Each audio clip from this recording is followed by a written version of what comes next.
There are moments when distance breaks a family long before miles do, when success makes us forget the hands that once held us. This story will show how a son who left to build his future discovered that the greatest success is finding his way back home. In a small town in Ohio lived a family everyone respected.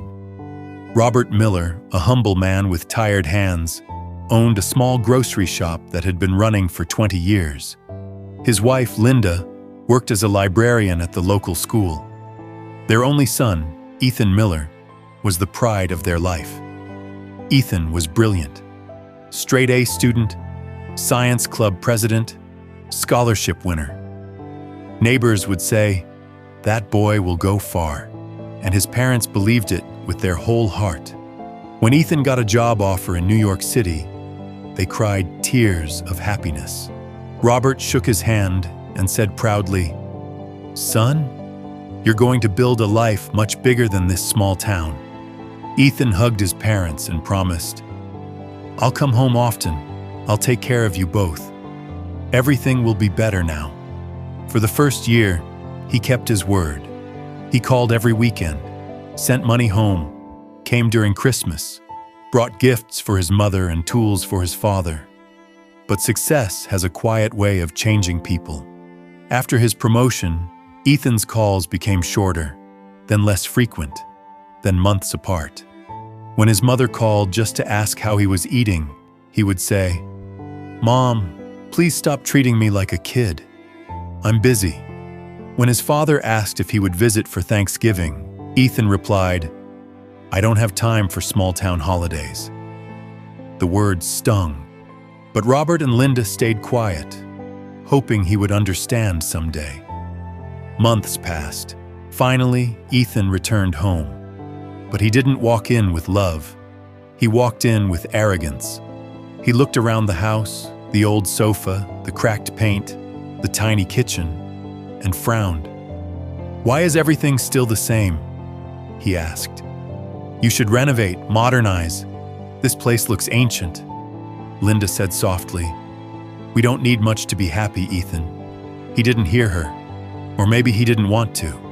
At night, he complained about the town, the small roads, the grocery shop, even the neighbors. His own parents felt like strangers in front of the son they had raised with love. Before leaving, he handed his father money and said, "Use this to upgrade the store. It's embarrassing the way it looks." Robert didn't take the money. He simply said, "The store may be small, but it fed you your whole childhood." Ethan rolled his eyes and walked out. He didn't notice his mother standing silently in the doorway, wiping tears with the edge of her sleeve. Back in New York, Ethan lived fast and loud. Parties, restaurants, expensive clothes. He told people he was from a small town, but never told them how proud he once was of it. One day, Linda called. Her voice was shaky. "Ethan, your father collapsed at the shop. He's in the hospital." For a moment, his heart stopped. Then his mind answered before his heart could speak. "Mom, I have an important presentation tomorrow. I can't just leave work." There was a long silence. Then his mother said softly, "I understand. Take care." She understood, but the words carved a wound in her heart. Later that night, a co-worker overheard Ethan talking about the situation. The man said quietly, "You're lucky to still have parents. If mine called, I'd run. Money and work will replace you in a second, but a parent never can." Those words did something that no argument, no lecture ever could. 2 days later, Ethan walked into the small-town grocery store. The shelves were half empty. The sign outside was broken, and his father was sitting on a chair behind the counter, looking thinner, older, and weaker than Ethan remembered. Robert looked up and smiled, not with excitement, but with relief. "You're home," he said. Ethan sat beside him and felt his chest tighten. "I'm sorry, Dad." Robert didn't scold him. He didn't ask why Ethan didn't come sooner. He simply patted his son's back and whispered, "Sit with me for a while." That silence healed more than any speech. But respect is not earned by showing up once. Respect is earned by showing up again and again. The next morning, Ethan woke early and walked to the store. Customers were surprised to see him arranging shelves, carrying boxes, sweeping the floor. Some laughed, some whispered, some said, "Look, the big city boy is finally learning real work." Ethan didn't respond. He kept working. After closing time, he noticed his father rubbing his chest in pain. That night, Ethan sat beside his mother in the living room and said, "Mom, I'm not going back to New York. Not now."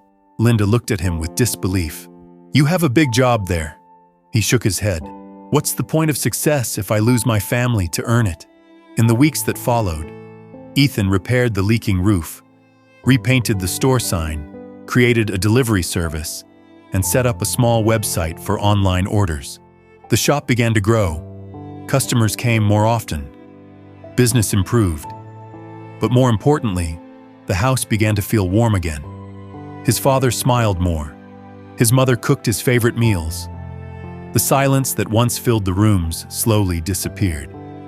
One evening, Robert said, "You don't have to stay here forever. We don't want to hold you back."